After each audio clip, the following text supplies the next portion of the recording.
Hi, my name is Taylor Southwick, and I am a software engineer on the developer success team within the developer division.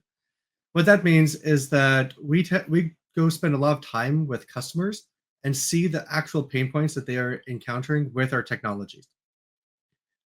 For my most of my career at Microsoft, it's been about 12 years now.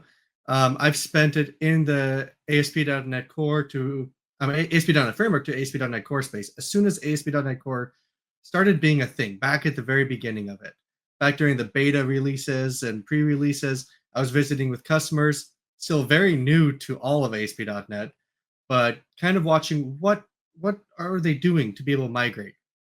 A lot of things have changed since then, but there's been a lot of challenges that customers have faced that some are solved, some are not. And the point of this talk is to kind of dive into some of those strategies that we have seen that work and help you understand what may be applicable for you and your migration. No one application is going to be the same, and many of them are complex. No one person really understands what's there. I will give a heads up that this is maybe a little bit deeper than it might be for some people that aren't familiar with framework or aren't spending much time there. But for those who are spending a lot of time in ASP.NET Framework and want to move to ASP.NET Core, this is the talk for you. Some of the things that we will cover here, and it's all going to be mixed together. So it's not like we're going to go directly like one by one through this. But some of the big topics will be the Strangler fig pattern and how this applies to ASP.NET Framework to ASP.NET Core migrations. We're going to talk about YARP. It's a reverse proxy that you can host within an ASP.NET Core application. We'll talk about the System.Web Adapters, which are a set of utilities that can help make it a little bit easier to migrate some code that takes dependencies on System.Web. We're going to talk about what it means to migrate your different routes and what are routes anyway. And then we're going to finish up with talking about Blazor and how Blazor components can help you in this process. So I wanted to start off with the Strangler fig pattern. As I've worked with customers over the years, this gives a pretty good metaphor for how we want to approach the migration. This idea has been around for a bit, and it's not unique to this kind of migration, but it's a good metaphor. Here you see pictured this vine that it germinates within a tree, and it starts to grow. Over time, it consumes the tree, and at some point, it starts looking kind of like the tree. There's a shape there. And that metaphor is kind of what we're looking for with this migration, where you're going to start off with your application, and in the end, you want to end up with an ASP.NET Core application. So let's talk about how this might apply for an ASP.NET Framework to Core migration specifically.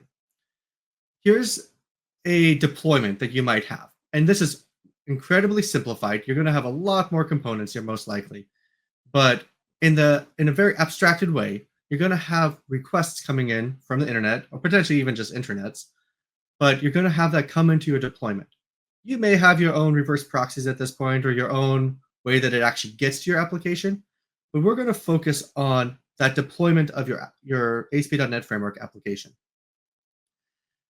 That application is built upon business logic in which you have all of your business processes codified, and you're going to need to be able to migrate that.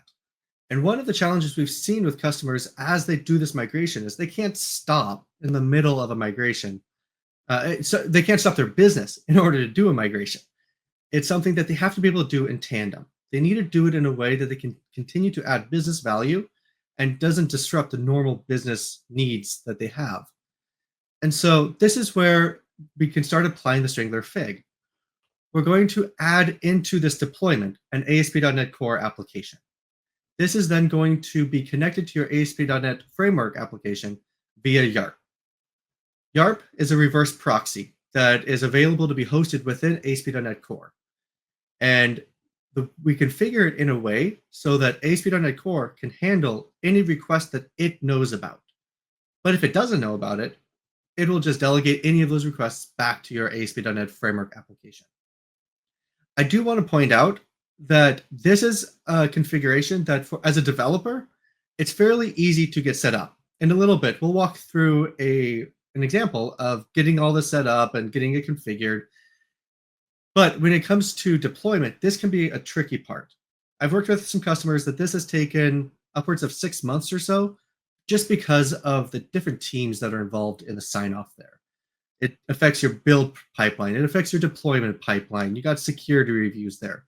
It's something that you need a budget time for, but it is worth it because as you get this set up, you're able to start taking advantage of some of the ASP.NET Core things when it makes sense for you. So once you've got this deployment out there with an ASP.NET Core, then the goal is to start getting your business logic to be supported on ASP.NET Core. One of the big challenges we've seen with this is when business logic takes advantage of web-isms, things like System.Web.HTTP context, deep within the stack. One customer I've worked with, they have it very low in their stack because that was a common thing to do. It's not like any of these things are necessarily bad when they was first started. It was just the way we did things. But now we're seeing the issue of having System.Web.HTTP context.current way down low. And that can be very difficult to refactor. And you don't see any gains from it for a long time if you focus on doing that first. So the point of the System.Web Adapters are to allow you to get going on the migration quicker, and then you can deal with the refactoring to more modern ways of doing this, like with dependency injection. But you don't need to block your migration on that initially. Once we have that set up, then we start migrating routes and logic from ASP.NET Framework to ASP.NET Core. As you see in this image, the ASP.NET Framework is getting a little smaller, the ASP.NET Core is getting a little bit bigger, and over time, we try to get as much of it into ASP.NET Core as possible. This is definitely something that you want to budget time for. It's something that will take time to totally complete, but it is something that you can kind of snowball as you get comfortable with it, as you see what you need to do to migrate one route from framework to core. It starts becoming easier. And so at some point, you won't even need that framework application. And that's kind of the goal, is that you don't need to have YARP long term. We don't want you to have YARP long term. You have just the ASP.NET Core application and its associated business logic. But notice that there's still the System.Web Adapters. I do recommend throughout the process, as when it's possible, start refactoring, taking care of some of that technical debt where you might want to start using more dependency injection or whatever the pattern makes sense for where you're using things. But at some point, we do hope that you get off the System.Web Adapters. And so you end up with a deployment that is almost identical to what you had initially of the framework application, but now it's the ASP.NET Core application. And it's built on the same business logic. However, internally, this is going to be a very different application. But from the external, kind of like the Strangler fig, it's going to be similar. So I mentioned a bit about the System.Web Adapters. We've seen this really help with a lot of these migrations, so I'm going to walk through a little bit of some of the benefits of it. One of the key design decisions of the System.Web Adapters is that we want you to be able to easily convert between the framework and the core representations of whatever the type is.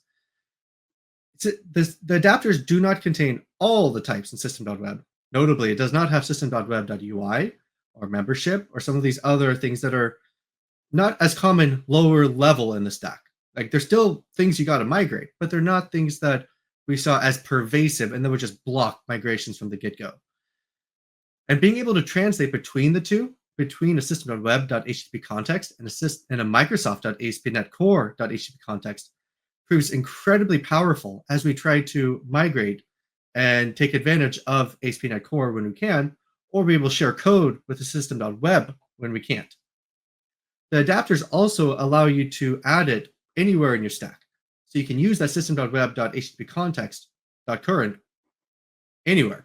Again, it's probably not the best to continue using that long term.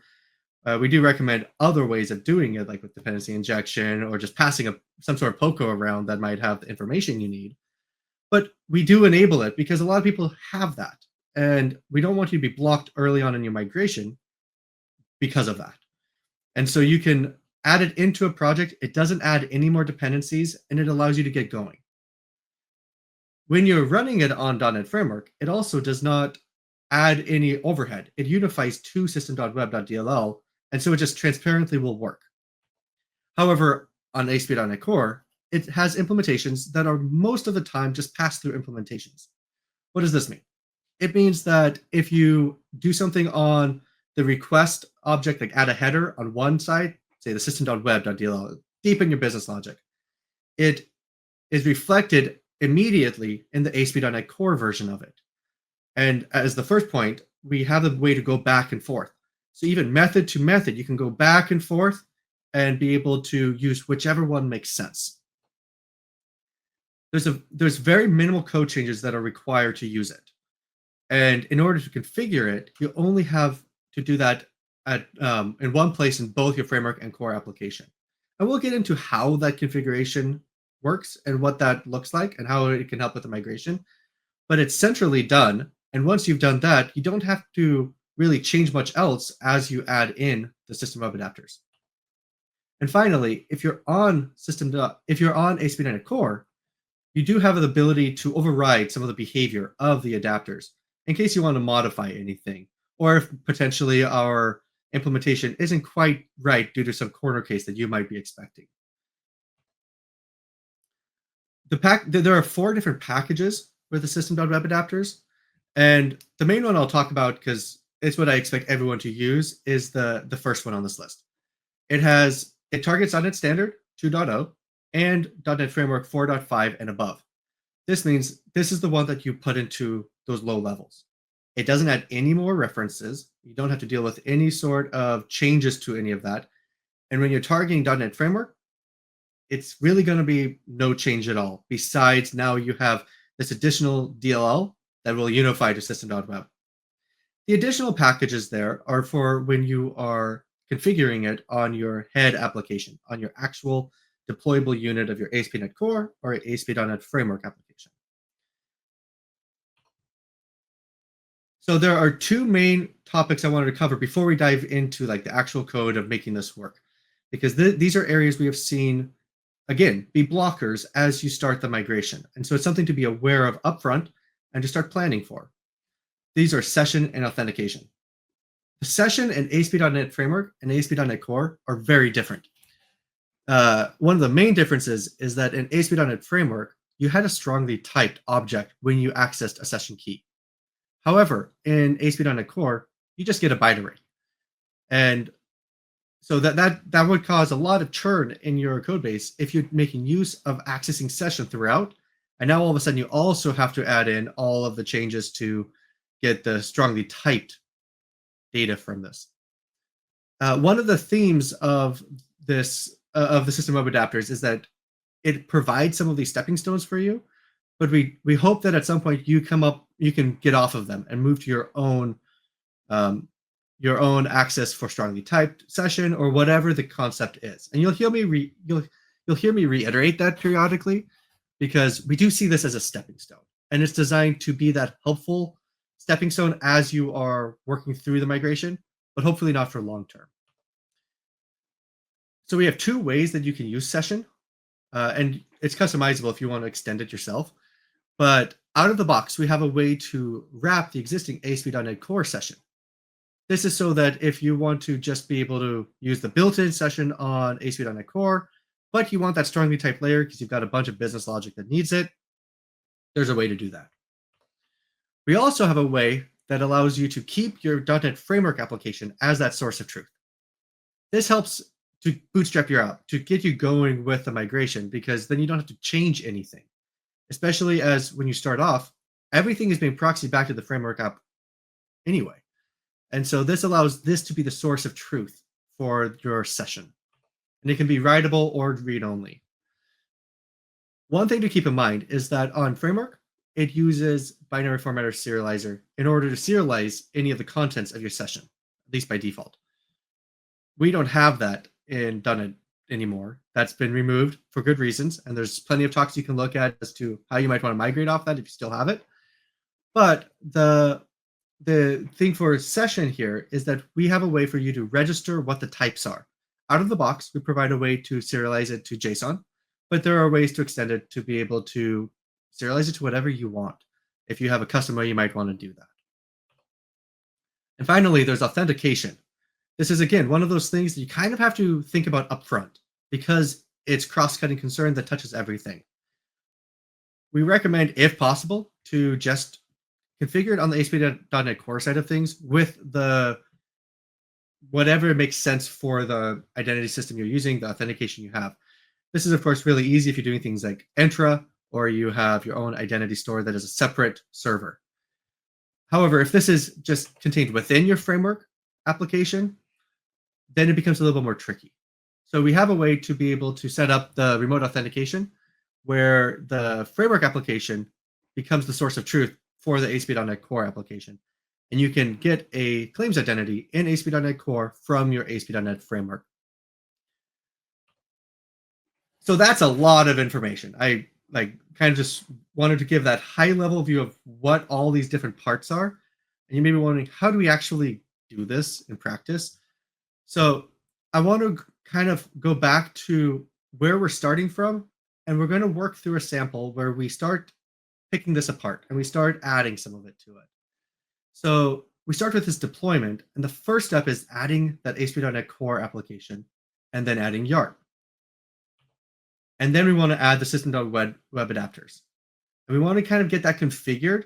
This is kind of a preliminary step. This allows us to be ready to do the heavier lifting later with less changes. One of the big things we've seen in migrations is that if you try to bite off too much at once, you end up having throwaway work. And this makes sense if you have, like, if you're doing a POC to just understand it. That often happens. Like, one customer they're like, yeah, 80% of our work was throwaway. But they learned a lot from it, and then they went back and did a more structured approach.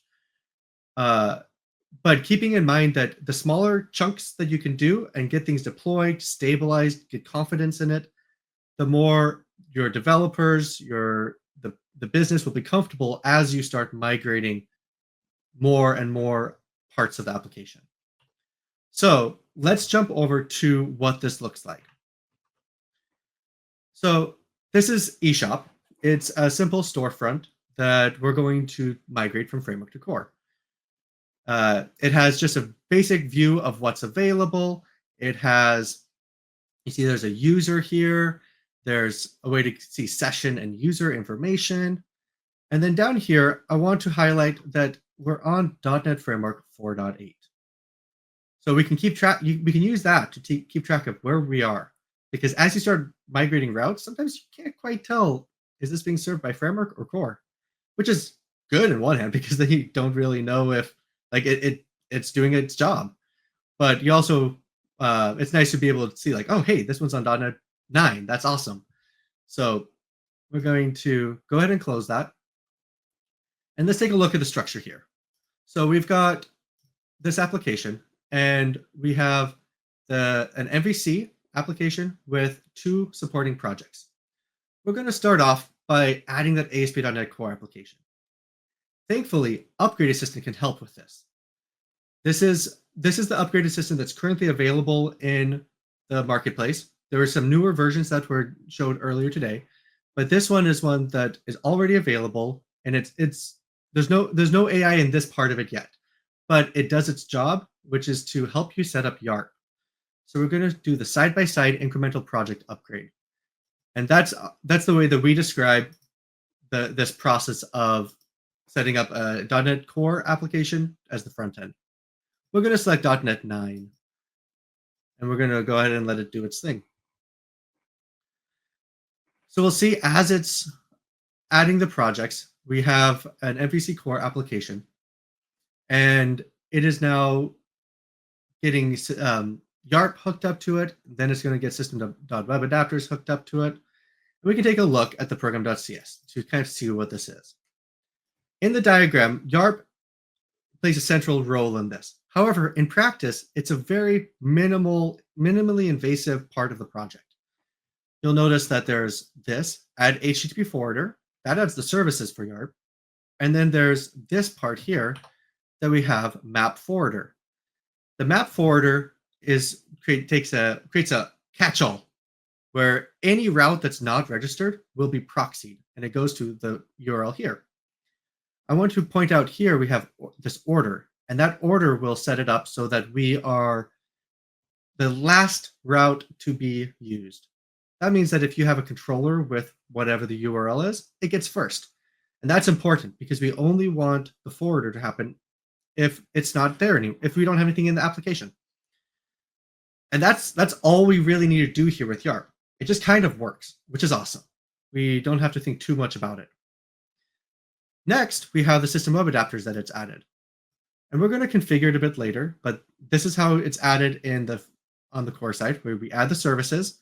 And then importantly, there is a set of middleware that we need to add. This does things like set up the session or configures things so that it's a little bit more how ASP.NET Framework handled things, like the request was always buffered. That some things require that, and there's ways to opt into that. One of the goals of the web adapters is that it's pay for play. If you don't need something on a certain endpoint, you can usually opt out of it, so you don't get any performance impact from it. So that's pretty much all the core application is. And if we were to run this, it would just proxy everything back to the framework application, which is what we want. However, let's get a little bit more done here so that we have that entire setup of the core application to the framework application, and we can have it so that it will have the System.Web Adapters underpinning it all. So we're going to start with the common library. We're going to go back to Upgrade Assistant. And this time we're going to do an in-place upgrade. On class libraries, this tends to work pretty well. If you want to be able to consume it on .NET Core to .NET or .NET Framework, do .NET Standard. That way it can work on both. Make sure you're doing .NET Standard 2.0. 2.1 does not work on Framework, so that won't work for the purposes we have here. You'll notice that it unloads the project as it's doing this. That's because it's also converting this project to the new SDK style, which is part of that technical debt that you got to deal with as you migrate. And so as you get more of your projects supporting .NET Standard 2.0, the easier the migration becomes. And so let's upgrade this one. We'll do another in place to .NET Standard. Before we do that, let me point out that this one has a System.Web reference. Once we upgrade, it's going to be replaced, and we're going to have the System.Web Adapters. We do get a warning here that you have System.Web reference. Yes, we know that, but it warns you that there's going to potentially be a bit of work. Thankfully, the System.Web Adapters helps quite a bit with that. And so if we take a look now at the packages, we have the System.Web Adapters. One of the things we're just going to take over in this demo, and hopefully will be fixed soon, is that this is using an out-of-date version of System.Web Adapters. It'll work. It's just we're on version 2 now, and we're going to update to that in order to take advantage of some of the newer features there. So we're going to filter this down to just the System.Web Adapters, and then we're going to update that. You notice that it has the abstractions that's used in the core services. That package has some things that if you want to create any helpers across framework and core, that package has a few things that might help with that, but generally you don't need to worry about that package. It's just part of it. So now we have version 2 here, and let's add System.Web Adapters to the framework application. And then we can configure to see why we want to do that. So we're going to add in here, we're going to look at System.Web Adapters. We're going to grab the framework services. Notice when it comes up that it's installing a bunch of additional packages. This is why we recommend not installing this except on your head project, on the actual ASP.NET Framework application. Otherwise, all those dependencies will get added lower in your stack, and that can just be annoying, especially with the package.config that you may still be using in some of those packages. Okay, we now have System.Web Adapters installed on everything. Let's go ahead and build to take a look at, to make sure that everything is building as we would expect. We've changed some of the underpinnings of some of the projects. The System.Web is no longer directly being referenced. We're using System.Web Adapters. You can notice here that there is a binding redirect. For those of you still working with ASP.NET Framework or .NET Framework in general, this is a concern that it's something you need to deal with. Otherwise, it won't run and you'll get some error at runtime. Thankfully, we can double click this and it will give a fix. Cool. So now we've got System.Web Adapters. We've got YARP. We have the basics of all of that set up, but we don't have anything configured. So now we're going to do a quick git commit. So we have all of the project changes just taken care of here. So we added System.Web Adapters. And now we can go configure it. So this application needs session and authentication. And so we're going to start by setting that up. And so we go to the System.Web Adapters. And we can start with adding JSON session serializer. So we're going to start with that, and then we're also going to add in a separate custom session serializer so that you can use it if you need to have a bit more control over it. Because one of the things that this requires is knowing what your keys are. And this can sometimes be difficult. And so let's get these in. We have the machine name. We have a date time that is used for the session start time. We have a separate one for a custom one called demo model. Let's call it demo item. So session demo model doesn't show up. We're on the ASP.NET Core app. Remember that we updated a few projects to target.NET Standard, but we didn't add them to the MVC Core app. So this one's telling us we need to add the common one. So we're going to go ahead and add that, and we see that that works. Let's preemptively go ahead and add the other project, because that utility is used in places as well. So we've now registered the JSON session serializer. We've given it a few keys to know about. But now we also want to set it up so that we can make use of the framework app as the source of truth for session and authentication. So we're going to do add remote client. And for this, we need to configure two things. One is going to be the remote app URL. And we can grab the same value that we use for the configuration for the forwarder. It's the same thing. And so we can put that here. But we can't use app because it's too early in the process. We still just have the builder. So we'll do builder. It needs to be a URI. We can make that explicit. And so you can set it up that way. Let's also add in the API key. And for this, we're going to grab the configuration, and we're going to have it as the remote app API key. This just is the base. Any configuration that you already have done would work here. I do want to point out that there's some additional things you can configure, such as a backchannel client if you want to have control over how it's actually transmitting it, what that HTTP client looks like. Or you can take a look at the API key header, like how it's transmitting the API key. There's a few things you can tweak if you want, but for the most part, we don't expect people to need to do that. And then we just need to tell it that we want it to hook up session, we want it to hook up authentication, and that's it. Oh, the authentication client has a parameter where we need to tell if it's the default scheme or not. And so this just hooks into the normal schemes of ASP.NET Core authentication, and we're just going to say true because we don't have any other authentication. We want this just to be used. So that is sufficient for the core side of things. Now we're going to go take a look.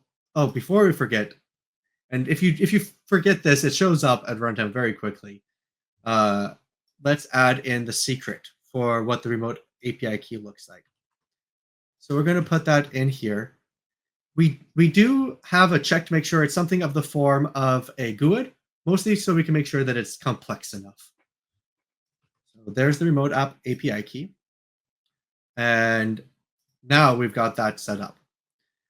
Let's copy this because that'll be useful in just a sec. We're going to now go to the framework application. We've configured the client application as the ASP.NET Core to retrieve the session and their authentication.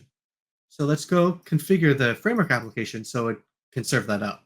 Otherwise, we get errors saying it can't find the session or the authentication, and it's just won't work. So let's configure this.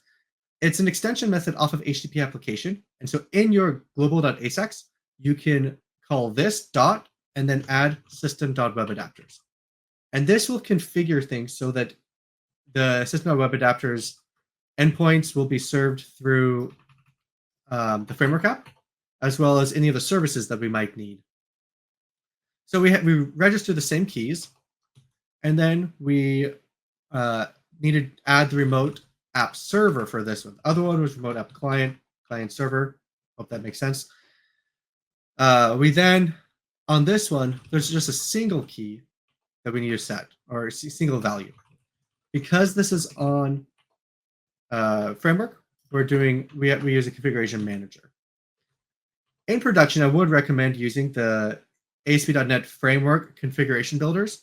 It is the same name as the ASP.NET Core configuration builders, but they serve a different purpose, and they allow you to abstract the configuration manager, so you can get things from environment variables or other data sources, such as files or other places. But for now, we'll just use app settings, so we don't need to configure that. So the app settings, we're going to have the same name, which is remote app API key. Let's go back to that secret to grab the value. And so we have that here, and let's go add it back to the web config so we don't forget. Again, it'll show up with we don't have a key. It'll be pretty clear what the issue is. Oh, cool. GitHub Copilot did it correct. Yeah, that looks like the right code. That's always crazy when that happens. Okay, so we've got that configured. While we're in the web config, I do want to point out that this configuration we're doing with the framework side for System Web Adapters, it's working because we have the System Web Adapter module that's added. This is added by the package, and so when you add the package, it will add this module into your web config. If you don't have this module, this integration will not work. So make sure that you see that there. Most of the time it works, but just in case, sometimes it doesn't get saved correctly or something. So at this point, we've registered the server, and similar to the client, we need to now say now need to add the add session server and add authentication server. Okay. And that's the configuration we need for the basics of we want to get System.Web working. As you can see, it's all centrally located. You only have to touch these parts of it. Anywhere else that the code might be using System.Web, it'll now work on both sides. So let's get that committed. Configured System.Web. And if I were doing this in real life, I would now be I would be committing this and pushing it to production, doing PR flows, all of that. Those small incremental chunks just get that momentum going. And sometimes the hardest thing with these migrations is that momentum and getting it to be just part of the process. Before we move on, I want to show how to do a custom session key serializer.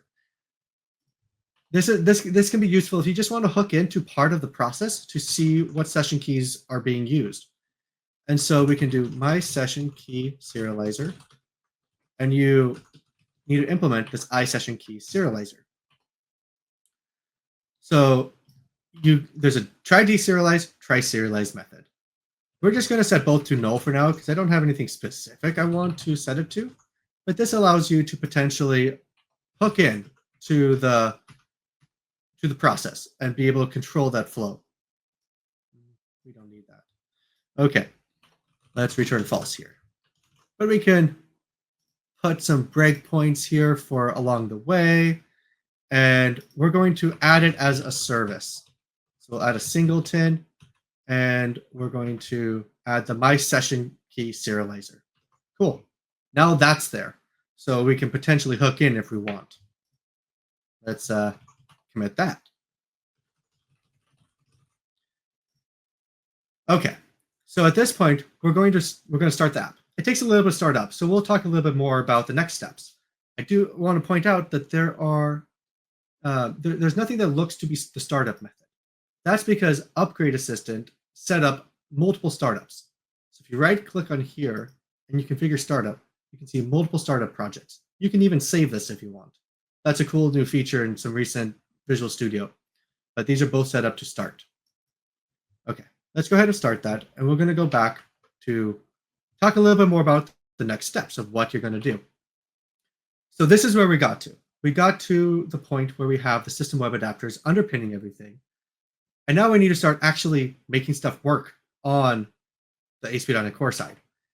We need to start moving things over. And this is the part where this is kind of where the more of the fun happens as you start having more things available. And so what does it mean to move things from framework to core? And by things, here we want routes. The routes can be many different things. And I'm using the term route specifically because it's kind of a more abstract concept here. But that could be anything such as MVC views, web API endpoints, controllers, WCF, web forms, ASPX, anything that is retrieved by some sort of HTTP response.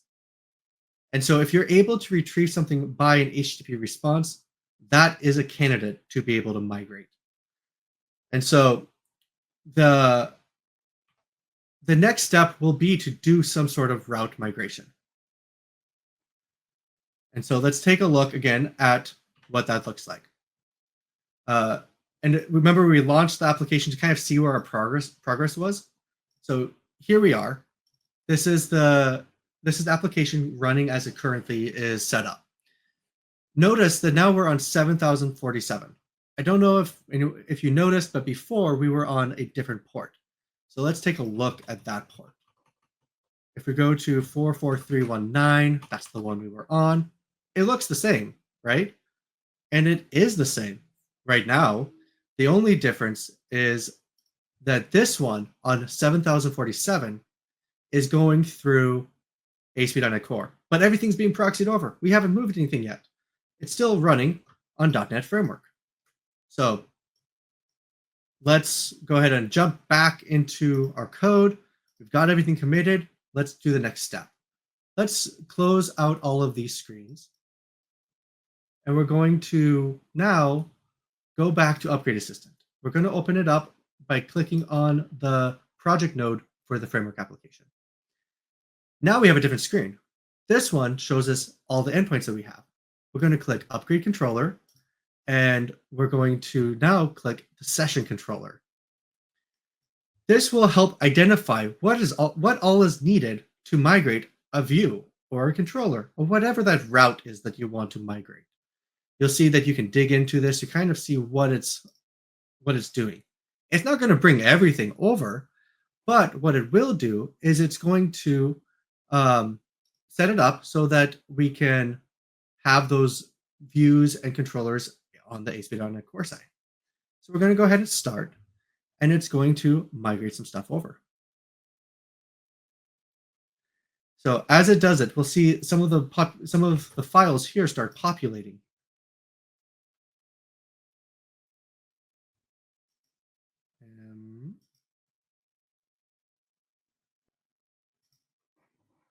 And something is blocking it, but I'm not sure what. Okay, let's go ahead and start it again.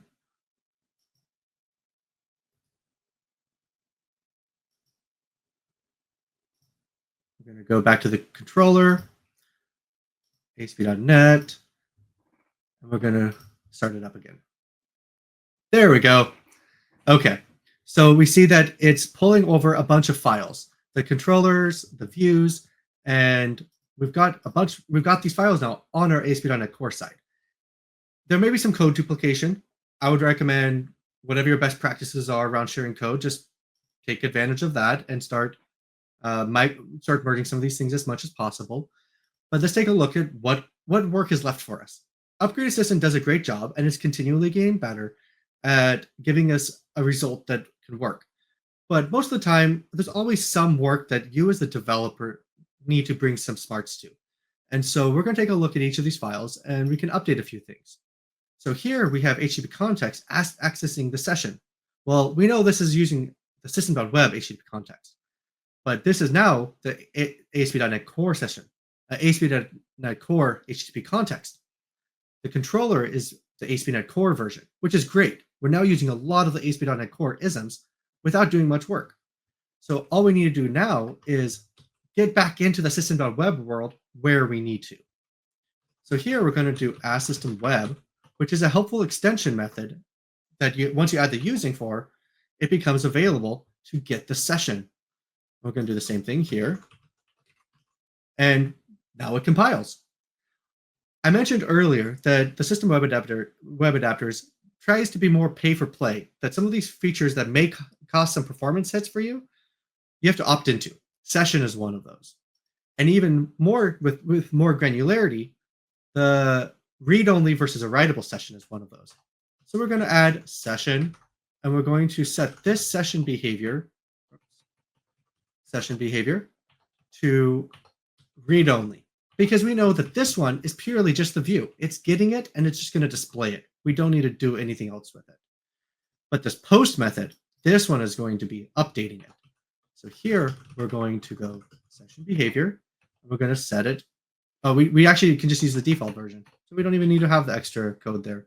And this one will now get a writable version of it. If you're interested in how that works, go to our GitHub. We've got some diagrams of what that looks like for writable versus read-only, and some of the issues may hit with one or the other. But for now, we can just set this up. So this file, the controller side will work. Let's go take a look at the views. The ASP.NET Session view itself has no issues. Thankfully, on ASP.NET Core, we get the compilation off the bat, so we can see things are going to be fine. Let's go take a look at the shared code. Here we see a couple compilation issues. Both of these are because we're using things in the System.Web namespace. There are ways that you could migrate it right now if you want, and you may or may not want to. That's up to you. But if you want to just use the System.Web namespace to just keep it consistent and less changes, the better, then you don't need to make any changes besides just bringing the namespace so we can access it. HTML string is implemented now in the System.Web Adapters and will work as you would expect as it did from the ASP.NET Framework times. So this all should work as we would expect. Finally, let's take a look at the login partial. Here we see more things that we got to figure out what to do with. So with identity, we're not using that anymore. And the only reason that was even there was because it needed to get the username. I found in testing that, at least for the purposes of this project, that was the same as just calling .name. It's a property, so now we don't need the parentheses. But there may be equivalents that you can just use that. But if you want the same behavior, you can always add whatever implementation you might want. So let's add in here context, because we need to get the request from the context in ASP.NET Core. And we see that we're using a System.Webism that is authenticated. There's an equivalent we could use, but for now, we're just going to go back to the System.Web namespace. And again, for this, we need to add in the ASP.NET Core.System.Web Adapters, and it will now compile as we would expect. Okay, so at this point, this will now run. Let's go ahead and start that up, and we'll finish up talking about a couple other more challenging things about migrations. These are often just kind of brushed under the rug, and one of the things that I've spent a lot of time working with customers on is understanding some of these challenges. And we've been trying to make it easier, but they're hard problems. And so let me talk about a few of them, and I'll show you some techniques for a couple of them. So HTTP handlers were often used in ASP.NET Framework to serve endpoints. And endpoints is now the concept that's probably the closest on ASP.NET Core. Ideally, you just you switch that to, like, with minimal APIs, you can do the map get or map whatever. And that can often serve the same purpose as an HTTP handler. However, handlers are now available, supported in System.Web Adapters from version 2. Modules are an even more complex thing from the ASP.NET Framework times. And these are challenges that can sometimes be migrated to middleware. But for those of you who have worked with modules, it can be difficult because modules had an eventing lifecycle. So if you're hooking into a lot of those events, it starts becoming complex as to where's the middleware supposed to be. And it can become very difficult if you have a large one, especially if no one who wrote it is there anymore. That is actually why we added support to it in System.Web Adapters version 1.3. We were working with some internal teams and external teams that we saw massive modules that they did not know what to do with, upwards of 20,000 lines of code. They they wanted to move it to middleware, but it was a blocker initially. So this emulation layer can help with mimicking that life cycle. It allows you to hook into the begin request or the post authenticate event or those different events that you might need. It also allows you to use your HTTP application. If you have a lot of stuff in your HTTP application, like your global.asax, you could potentially host that in ASP.NET Core with these. Finally, we have complex UI. This is kind of that elephant in the room that we all know it's there, but it's difficult. And there's a lot of strategies on how to do it. Of course, the big one is web forms, but we also see this with large MVC pages where you can't just move it over. You got to move over a ton of stuff at once. And so in this complex UI space, Blazor components can be a really helpful thing to do here. So we're going to take a look at what that looks like. And so let's jump back to our sample. And we're going to take a quick peek at the running application of what we just did. So we are running on .NET Framework for the main page. But remember, we moved the session endpoint. So if we move the session endpoint, it now is running stuff on ASP.NET Core. We see the breakpoint being hit in the session key serializer that we made way back at the beginning of this. So now we can hook in and we see, hey, it's trying to access machine name. Okay, you could customize it if you want. Or you could just, we're going to let it use the JSON serializer, but you can hook into that here. Let's let it continue. And we're back to the session. So we can add in a value here, and it's going to be able to save it. We can go back to the session, and it will show us again. Okay, now let's talk about that complex UI. So I'm going to save this as the session controller, migrated. Okay, so now let's look at how can we use Blazor here. So with Blazor, the main thing here is to be able to use custom elements. And so the way to do this is first we need to add in the package. And that package is it's a separate package. It's part of the ASP.NET Core suite of packages, but it's not in the box. So we're going to add this package. And it's going to add a couple extension methods we can make use of in our registration of Blazor. And we currently don't have Blazor. This is a new application. So we're going to add that. At this point, we need to first add a component. And we're going to use a basic the counter component. You've probably seen this in a lot of the Blazor talks, but we're going to make use of that because it highlights some of the interactivity that you can get, which can be helpful for that inside-out migration. So we're going to copy this because it's a lot of code I don't want to write on screen. But let's take a look at this quickly. It's a normal Razor component, nothing special with it. Notice that it has this increment amount that we can set, and it has a button. And that's about it. That button just increments the value, and it will show it. Fairly simple.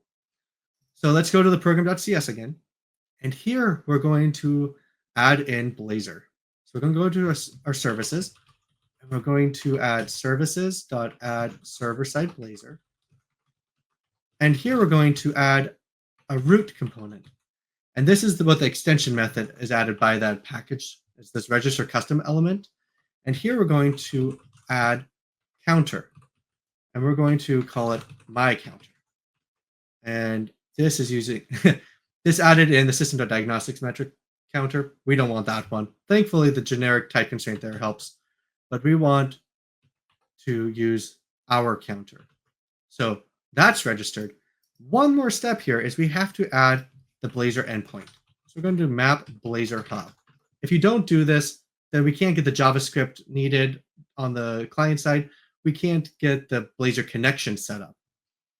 So with that set, we can remove that. We'll go ahead and launch this, and the final configuration for it is very simple. We're going to do this on the framework side of things. Oh, we missed something. Let's see what did we miss. Oh, semicolon. Okay, now let's have it build. And while it's launching, we're going to configure the CS/HTML on the framework side. The CS/HTML can be reloaded dynamically, so we can play around with it a little. So let's hop over to the MVC here. We're going to take a look at the shared view. We're going to put this in the layout. And you can do this on the core side as well. It doesn't have it can be on either one. The reason why this works is because we have this proxy set up. Blazor components require you to have both of it can only be served from the same host. And because to the end user, both the framework and the core application are on the same host, it works just fine. So we're going to add in the Blazor server script here. And this does work with WebAssembly, but most of the applications I've seen, one of the challenges with the UI is that it's so entangled with the with business logic on the server side that pulling it out to WebAssembly would almost be a rewrite unto itself. So Blazor server is a more applicable one generally, but do whichever one makes sense for you.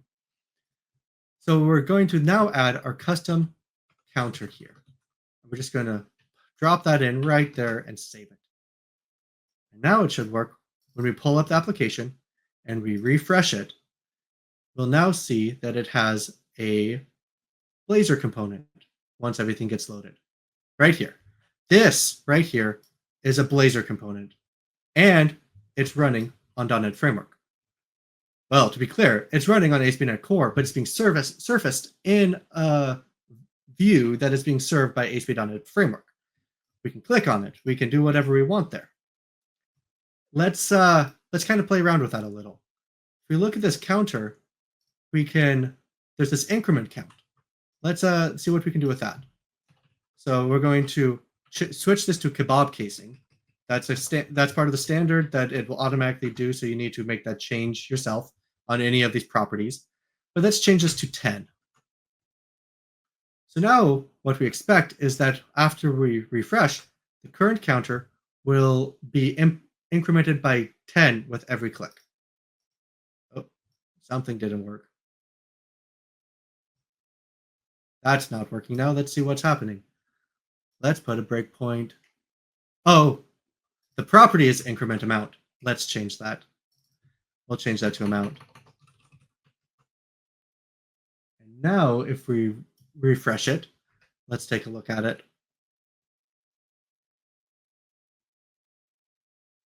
So one of the values of being able to set this property is that you can then have it actually pass data back and forth between the framework and the core application. See, now we have 10, 20, 30. The power there is almost limitless of how you might want to use this to pass a session information or non-session information or some information to the ASP.NET Core side of things to be able to start migrating this view from the inside out. So we've seen both the inside out migration with this, as well as the top down migration with moving the whole route over. Some of these are going to kind of be your choose your own adventure as you go about it. Depending on the route, depending on the page, you're going to have different things that you want to do. And so the whole process of migration is something that you're going to have a lot of different choices along the way. It's definitely a no one size fit all, and we have a lot of information that can help guide you in what the choices might be. So here are some resources to take a look at, and there's others that link from them as well. Feel free to get involved with the System.Web Adapters. That's where a lot of the runtime updates for things go.